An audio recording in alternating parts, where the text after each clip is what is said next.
6 crowd that took their shirt off and was spinning around their head like a helicopter. That got the crowd going. So shout out to the students and shout out to everybody in that shirtless section, man. Ladarius Benson, I deleted Twitter and YouTube after the yell. And welcome back, Ladarius. That's what happens, man. So we're getting the juice back. Green Run Baptist wants to know, I want to know what D-Money really thinks about the mopes on CanesInSight. So those of you who only listen to the podcast, we have a website. This whole thing started with a website. That's what allowed me to leave my job and do this. That was the thing that was established, and that is CanesInsight.com. 7.6 million posts and counting, #1 Canes community on the planet. And like, I'll put his comment back up. Like Green Run Baptist Church says, it can get a little negative after a loss. People need to vent. A lot of times they're saying things are just accurate. And they just want to say what's wrong with the team, which for the last 25 years has been a lot. So you get both sides on CanesInsight when you have 7.6 million posts and counting and the most rabid Canes fans in the world. But I wanted to highlight this post, Pete, before we get to recruiting. One of the coolest things I've seen. We got a guy on CanesInsight named Tuan Jim.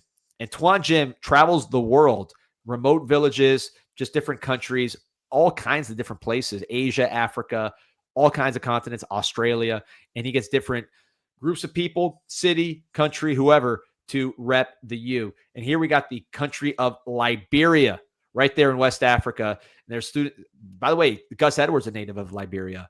Students show their true colors and celebrate in the jubilant streets of Monrovia, the U's crushing of the orange. The world is tuned in. Need everybody, all the school kids in their uniforms throwing up the U. By the way, pretty cool uniforms, Pete. That's like something you would wear, these little track suits here.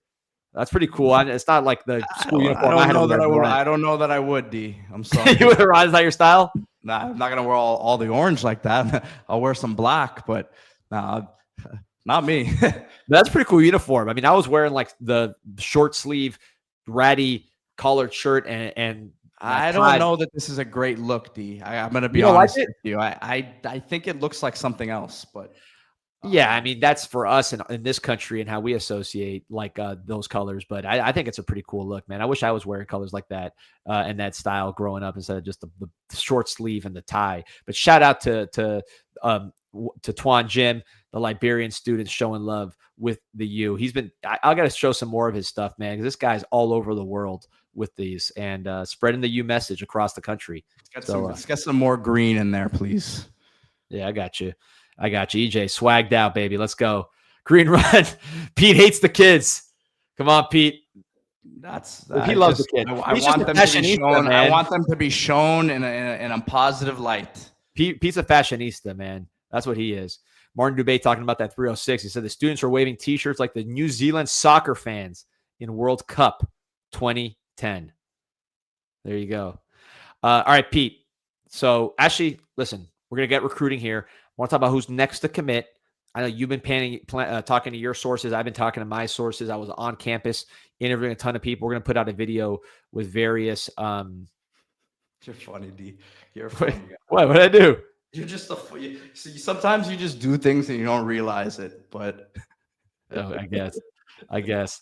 So, anyways, we're gonna talk about recruiting. The various people in the mix here. It's a lot of information. I actually interviewed a bunch of recruits, including the number one running back in the country, Keemon Spell, who was really cool. Interviewed him. That video will coming out later on CanesInSight with all the other recruits. But I was getting some information, digging in.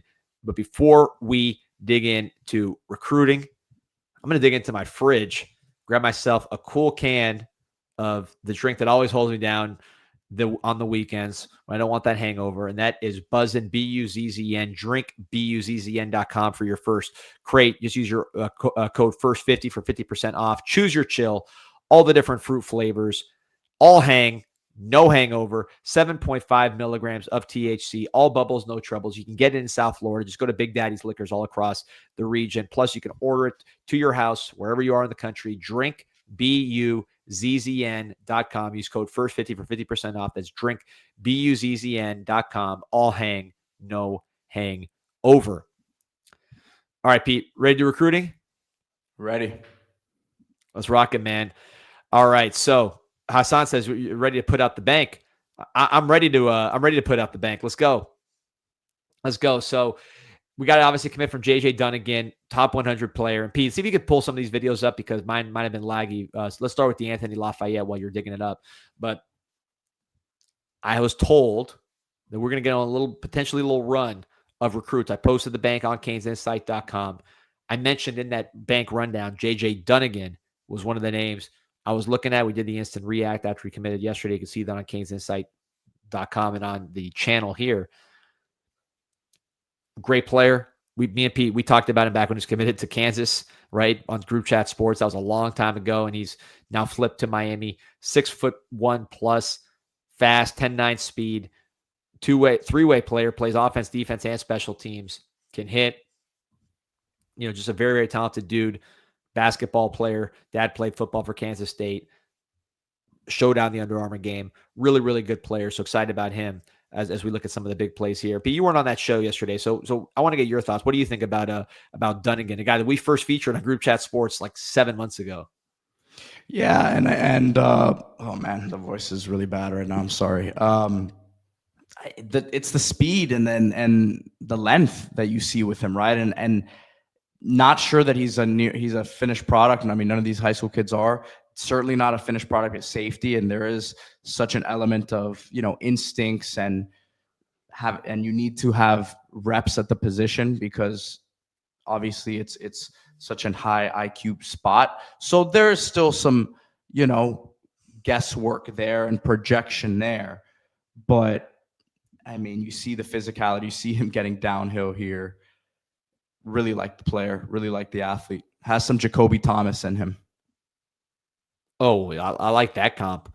The physicality, the violence. I think he's more athletic than Thomas. It's interesting. You watch Thomas's high school highlights. He's playing a lot of offense too. Joe Toth catching up. That's more like it, Pete. How do you rank this guy in terms of our state? Do you think he's a guy that can be like, he's ranked the top 100 player? Do you think he's someone that's more of a depth guy, or is he someone that can go right away lining up next to Fitzgerald? I like Dylan. I like Dylan Day to start next year if they don't bring someone in. I really, really like Dylan. I mean, well, you have Poiser still there too, but I think Dylan Day deserves to get more reps. I find it hard to say that he's going to take reps away from him day 1D, but I think special teams demon right away. Yeah, and maybe he can return kicks, man. He's got some speed too. I'm excited about this young man. I think he's got a lot of ability. There you see him, boom, physical. All right, Pete. So switching gears to defensive end, DeAnthony Lafayette, the 6'1", 230-pound defensive lineman from Lake Nona, Orlando area, just decommitted from LSU on Sunday. We've been telling you for a long, long time. Pete's been saying on the work Discord. I've been saying on the bank, CanesInsight.com. DeAnthony Lafayette is a major target. This is one of the most prolific sack artists in America. Was committed to LSU from Orlando. LSU went to Orlando for a reason to get this guy. Very, very productive getting to the passer. Unreal athleticism. I pull up his track stuff because Pete, before we get to his film, I want to highlight this. Look at this guy's track stuff as a defensive end. So just look at the districts, and he plays in a pretty big district. He ran the 100 meters. Didn't finish that well, 20th in the district, but he was in there, 11.45. We've had running backs that run that fast. Probably had receivers that run that fast too. He plays running back for his high school team. You see the shot put finishing third in district, the discus, he wins.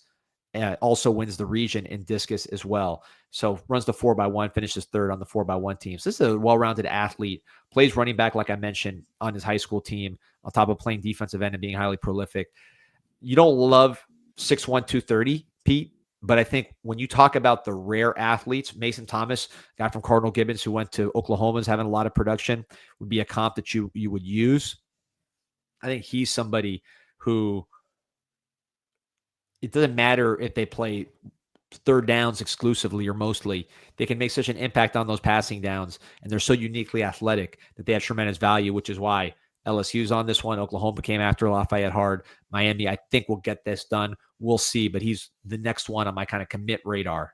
First step burst is special. I think one of our viewers has compared him to Elvis Dumervil, which I like that as a comp. And look, the question always with a guy like this is it's such an outlier. It's not what you don't want to bring in a ton of these guys, but there is such a value to them on these downs where whether it's rushing the passer, spying the quarterback as well, like there's a value to these guys, and there's a value at the next level for them as well. So we talk about his quicks. I mean, testing wise, believe they had his numbers, and we're very impressed by what they saw. Yeah, PC, you pull up the film on him because you got the hot hand with the no lag. I think I got too many tabs open. Let's see. Kevin Dennis asking, is Jordan Campbell from Northwestern seen as an edge or a linebacker? I'm totally seen more as an edge, right? So keep an eye on that room, see how that whole thing shakes out. It's going to be interesting. I like Jordan Campbell. He's very, very fast. Kevin Dennis says, that was me with the Elvis Duberville comparison. Greatest couch Good one in the nation. Yeah, that was good a good one, man. Elvis Duberville's still around Miami. He's made a lot of money in the pros. I think when he plays, his kid plays soccer with one of my friend's kids. Apparently she's a stud. Let's go. So here's DeAnthony Lafayette. This is senior highlights through 6 games. And Pete, we'd watch these a couple times. I'm sorry. He's got to do better with the picture there. He's already 6'1". we can't do that aspect ratio. It makes him look even smaller. Come on, DeAnthony. You're right. But look at this lateral move. Woo! I have not seen, I don't want to put too much hyperbole because he's 6'1". There's a reason why he's not like the number 1 5-star player, although he is a highly recruited player. But that lateral quickness as an edge rusher, look at that right there. That honestly is some of the best I've seen. No, it's freaky. In a long, long time. No, I said this weeks ago, maybe months ago. They thought this guy was a top 10 pass rusher in the country. We're not talking about, what he playing the run. We're talking about just going and getting the quarterback. And he got there so quickly. And he finishes too. That's the thing about him. A lot of these I say this a lot with these young pass rushers. A lot of guys look pretty getting there. They're there in a split second, but they don't look at him chasing and finishing the play there to the outside. A lot of guys would have just, busted that thing to the outside and let the guys on the perimeter make the play. Right. 100%. And I think when you look at a guy like this, yes, his production's extraordinary. He's one of the top sack artists. You mentioned that they think look at that power right there. You mentioned he's one of the top pass rushers in the country, according to our staff. He's statistically that. And you see right here playing middle linebacker a little bit too. Maybe that's in the future for him. Who knows where he grows into. But not only is he statistically that, but the athletic profile. When you get a guy that maybe is a little different size-wise, and you say, okay, he's got great production, but what's he bringing to the table that's going to allow that production to continue in college? With him, I think it's just the extreme athleticism. The fact that he's at the district championships in a very, very big district in Orlando, Florida, and he's competing, winning the discus, competing in the shot put, finishing third, competing in the 4x1, finishing third. That's a well-rounded athlete. And this is the first part of his senior year, these highlights. You'll see when they do the full senior highlights after his season ends, he's playing a ton of running back in the second half. And I mean, not just like, hey, big guy kind of running people over on the goal line. It's about juking guys out, making explosive plays. So this is just a unique athletic profile. And I think, again, this is somebody that I think will be added to the class. It's not going to preclude you going after Tank Jones, Nolan Wilson, Drake Quinn. Miami's going to get one of those guys. I'm confident in it. I could be wrong. But I think Miami will get one of those guys. But they want to stack talent. They want to stack pass rushers. These guys are – if you want to go and get a Mason Thomas, Pete, in the portal right now, obviously he's going to go pro this year. The guy you could have gotten in South Florida for cheap. We could have gotten Mason Thomas. He's from Cardinal Gibbons, right? If we would have been on him earlier. He goes to Oklahoma. If we would have tried to get him last offseason in the portal, he would have been a fortune. I'm sure he cost a fortune for Oklahoma to retain. So let's get guys like that in high school, stack guys like that. You don't want 10-6-1 guys that are pass rushers, but if you get them, you want them to look like this and produce like this.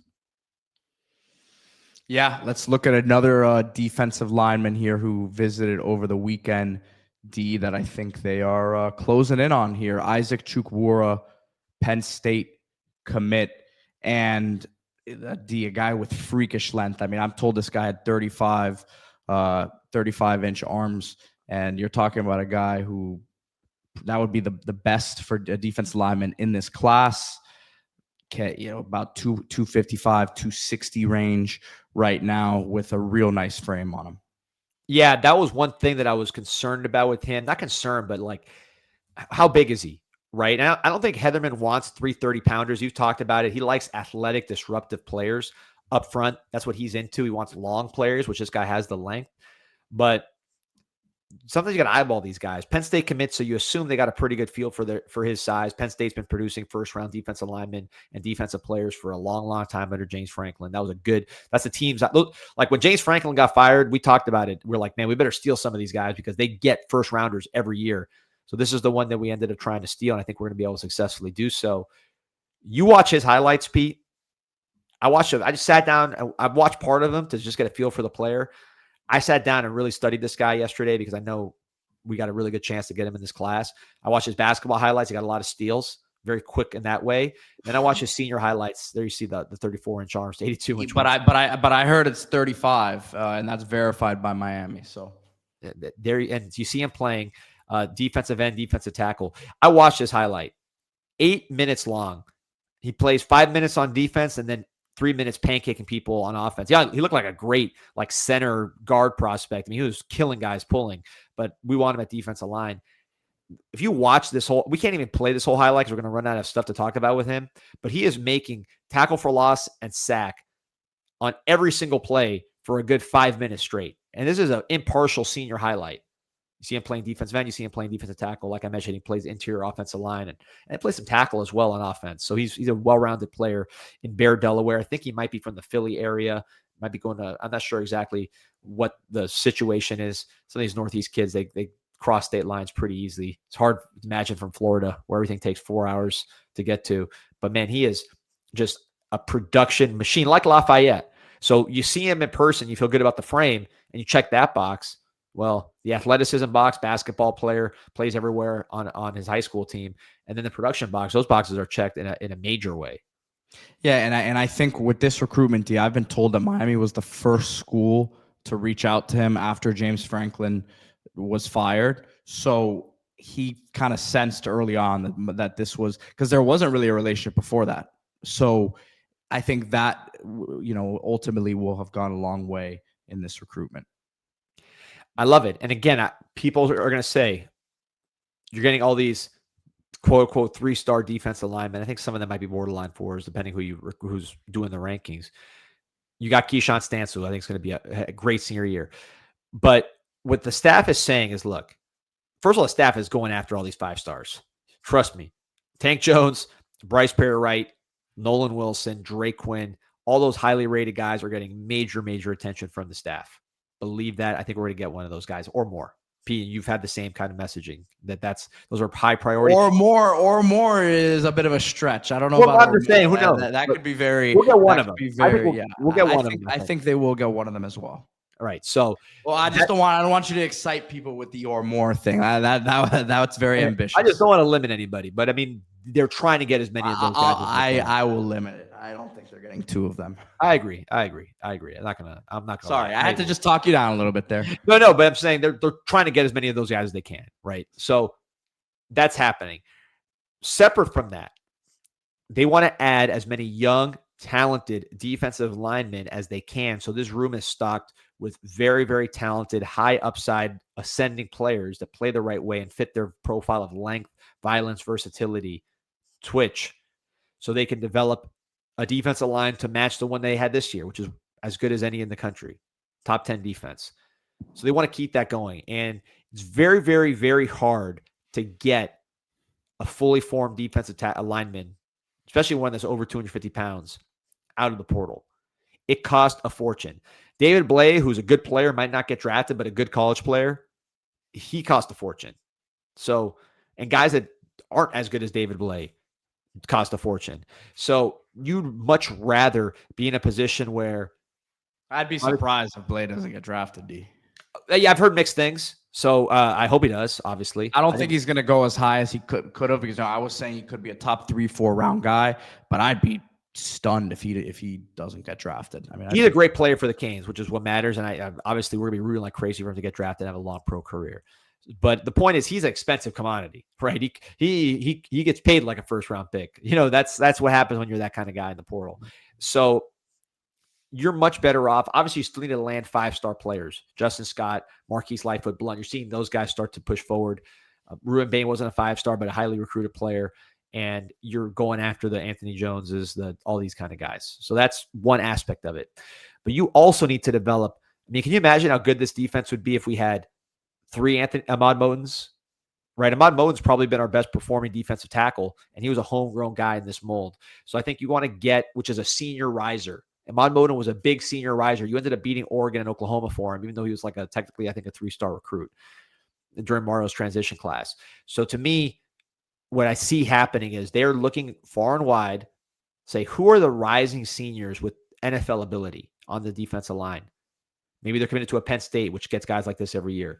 Maybe they're committed to a Pitt, which gets guys like this every year. We'll talk about that in a second with Narduzzi. But let's get as many of these guys as possible on top of the 4 stars like Keyshawn Stansels, on top of the 5 stars like all the guys we're talking about. And let's build this room up so that way we don't have to dip into the portal for volume. Maybe we're just getting an opportunistic guy here or there to put us over the top, but that we can keep this top 10 defensive line that we have this year rolling every single year with development. As you see here, he switches to the. They really only did that for one guy last year in Blay. They didn't go get anything else. So right, no, that's true, but I'm glad they didn't because it would have been expensive, right? That's what happens when you develop a Bane. Messidor was a transfer, but he was almost a developmental guy. Although you would have paid for a Bear Alexander.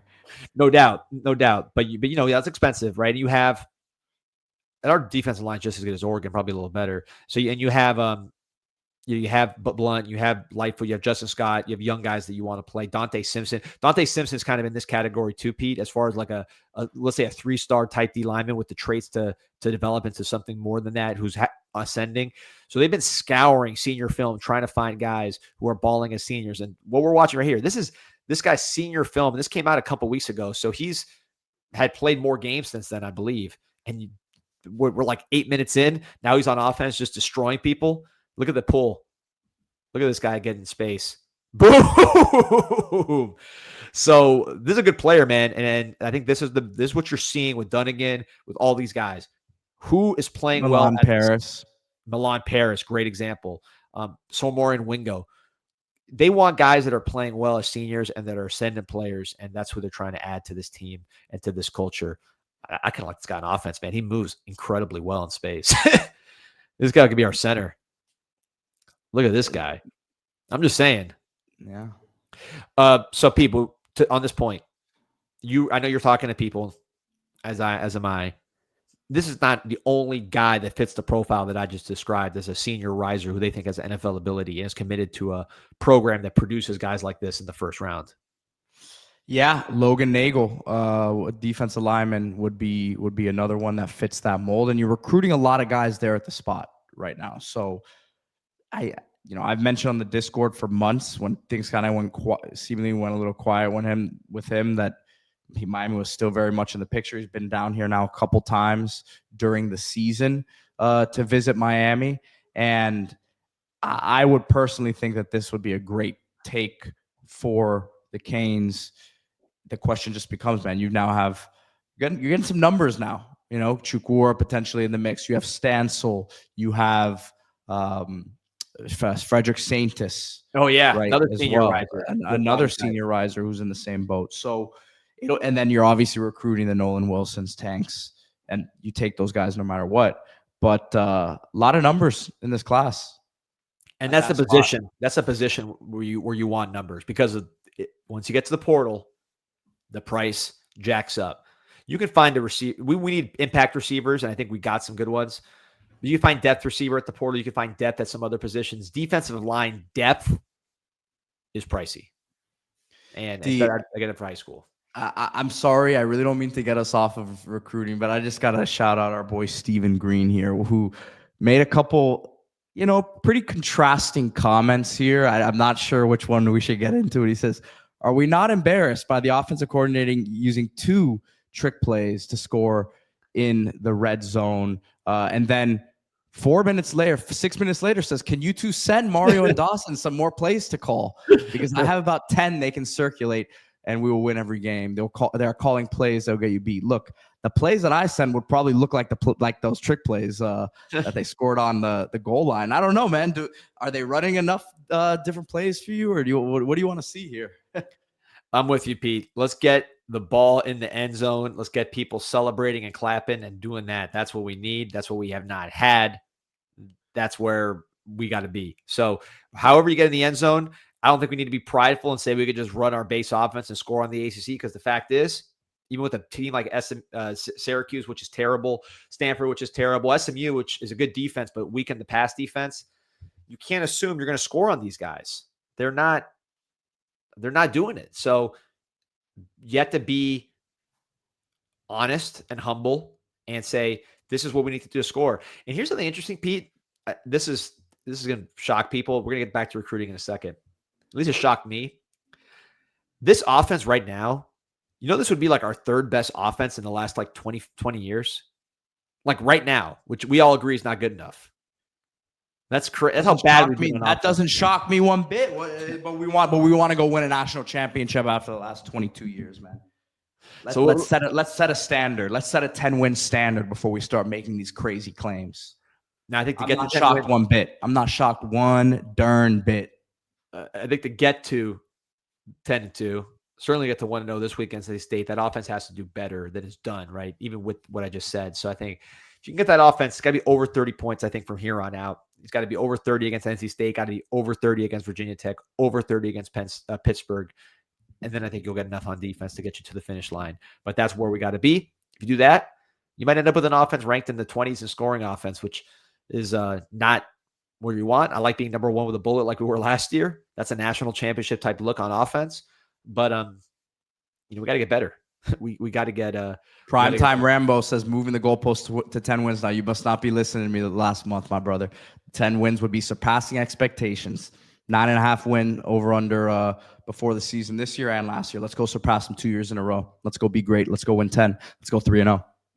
Here we go. I like this from Bearded Kane. Juice plays. Talking about the trick plays. Got the team going. Canes were having fun again. Can get us to 10 wins if they are enjoying football again. I agree. I mean, these guys got to have fun. But let's talk defense. Let's get back to the recruiting, Pete, because I want to talk about our guy, Logan Nagel. You mentioned him earlier. He is a very, very intriguing player. My guy, Go Get It. Shout out to my guy, Lenny. He hit me up with this guy's name as a junior, said, keep an eye on this guy. This guy's very, very productive from that North New Jersey area, that New York Metro, an area that's very linked to the University of Miami, both from a football standpoint, Greg Olson, David Njoku, et cetera, but also from a student standpoint. So there's a lot of connections between Northern New Jersey and Miami. Logan Nagel was visited twice during the season. I saw him at USF. I interviewed him after this game. That'll be on CanesInSight here later today. But this guy reminds me very much of Matt Walters, who was the defensive tackle for our championship team, ended up going to New York Jets, I think 5th round. His nephew, Brian Walters, Andrew Walters, you saw those guys for Canes baseball. Now people say, oh, you're just comparing that because they're white guys. It's not that. It's the way they play. They're taller, leaner guys. They can play defensive tackle, can play defensive end. I think ultimately tackle for Logan Nagel once he hits the weight room and at the college level. But look at that quickness. Matt Walters, the way he played was tackles for loss, quick twitch into the backfield. That was Matt Walters' style. He was not like a plugger at defensive line, even though he's a taller guy, longer guy. He wasn't just like hey, I'm going to put my arms into you and extend. He was getting by guys, slipping stuff. And I could see that with Logan Nagel. You see the motor, you see the athleticism. This is a good program he's at. I like this player, committed to Pittsburgh, Pat Narduzzi. You think about some of the guys Narduzzi's put in the pros, Pete, whether it was obviously Kalijah Cansey from Miami Northwestern, 1st round pick, one of the better pass rushing D tackles in the NFL, dealt with some injuries. Rashad Weaver, who played a lot of years, might still be playing in the NFL, a kid from Broward County that he got and put into the league for a long, long time.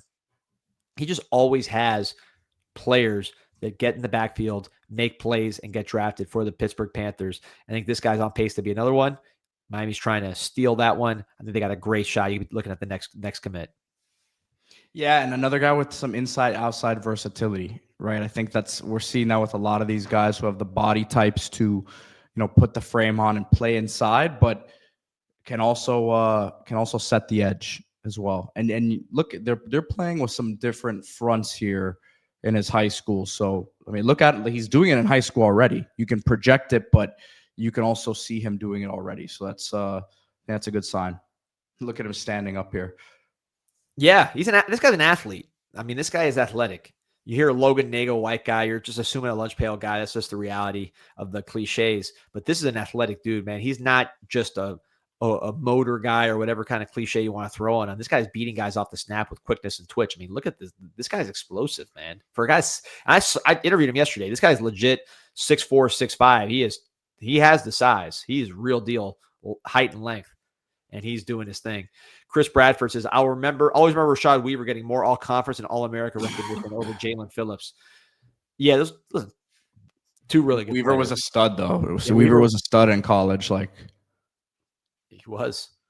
And look, they get these guys every year. Patrick Jones, another one that was a Pittsburgh Panther. I believe he now plays for the Carolina Panthers, but he was really, really good for Pitt from I think he was like a military kid from Virginia, but not a big recruit. Ends up going to Pittsburgh and balling out, first team All ACC, All America in 2020.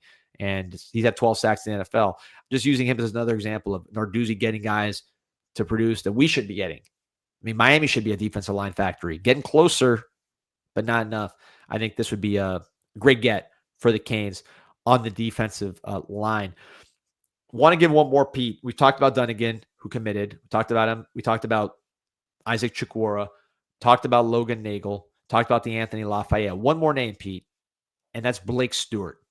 So Blake Stewart, Miami's been very, very aggressive. He's visited a ton of times going back to spring. Miami has continued to push. And I'll be honest, I think there's a hope, at least certainly on my end and others, you wish he'd be in the boat already because he is that much of a priority. However, the latest I'm hearing as of later in the day yesterday, the commit with Dunnigan, Miami is still pushing very, very hard to get Blake Stewart paired with JJ Dunnigan. Now, they're not going to wait around and just not take safeties. They're going to pair. They want to pair Blake Stewart with JJ Dunnigan. You also have Cortez Redding in the class, another Atlanta area safety who's having a very good year. And some other young players on campus. Bryce Fitzgerald, we know how good he's been intercepting the ball. But I'm hearing, Pete, as much as we wish we could put Blake Stewart in the commitment column today, they're still pushing hard to get him paired with JJ Dunnigan. Now, the flip is, it hasn't happened yet. Is it going to happen? Who knows? Georgia's in that mix. Former Clemson decommit.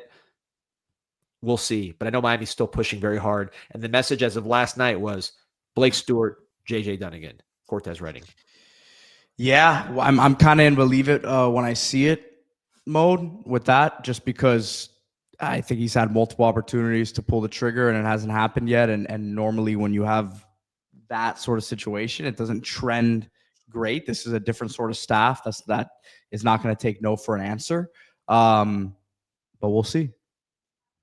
They're working against some things, man. They're working against some things that normally Miami does not win those sorts of battles. So if it happens, then big time kudos to the staff. Yeah, so that'll be one to keep an eye on here. Want to keep an eye on your accessories. Getting to Christmas time, you want to get some stocking stuffers, go to Miami Hurricane Team Store, MiamiHTS.com, promo code INSIGHT20 for your first item. Look at all this cool stuff, these little ornaments, these little trinkets, all kinds of different accessories. Of course, they got the shirts, the shoes, the hats, all that kind of stuff. But nice little accessories. Get the cooler. The great book here by our guy Carter Toole, 100 Years, 100 Games. That's actually sitting next to me right now as we record this. Stuff for your dog, all bottle opener that's shaped like a baseball, all kinds of stuff at Miami Hurricane Team Store, Miami HTS Insight 20. Get 20% off your first item, including some crazy stuff like this. In fact, all accessories are 20% off. So you can use your promo code for a shirt and get one of these for 20% off as well. Insight 20. That's promo code INSIGHT20, MiamiHTS.com, or next to the team store, next to the Thesis Hotel at the team store if you are local. A lot of ground cover today, Pete. Look at this, man. Almost 1,600 on, and you juiced them up in the beginning, playing hurt, rocking and rolling. That's awesome, man. I love the energy. We got to win. We got to go 1-0 this week. We're going to talk about this game 6 ways. We can go 1-0 tonight. We can go 1-0 tonight, baby. Canes Hoops. We got Stetson tonight. I'll be wood touchering tonight. Big one. Want to go 3-0 for this one. I wanted to also shout out Lomelo's Meat Market. Fresh Wagyu beef delivered to your door. If you guys are not local, we got the shop 9810 South Dixie Highway on US 1, about 10 minutes from campus. I know a lot of you guys were at the game this weekend tailgating, and we're going to have another home game here this weekend. So stock up at Lomelo's. If you're not local, lomelos.com, promo code CIS10 for 10% off your order. If you don't want to splurge on the Wagyu, you got the prime cuts of beef as well. But you got everything that you're going to want here. Steaks, sausages, burgers, you name it. Lomelo's Meat Market. Love it. All right. Good show today, Pete. Covered a lot of positive juice, a lot of recruiting, a lot of young players, excitement. I'm fired up, man, for the season. So we'll see. We can finish this thing off, man. I cherish these games. I cherish our time at the Lickin'. This will be the last fried broccoli of the season. I'm going to have to go back just to eat for the next week because I'm physically addicted at this point. But yeah, man, I got to enjoy it while we have them. It's a long off season, so you should enjoy the season as long as it lasts. Let's go. And by the way, we're talking about let's go win 10. Let's go finish with the top 7 class. Now we're talking. Can we do it? Can we do that? Is that in the cards? Because if it's not, then we got some more conversations to be had, my friend. Everyone, love you all. Hit that like button, subscribe to the channel. Go Canes. Go Canes.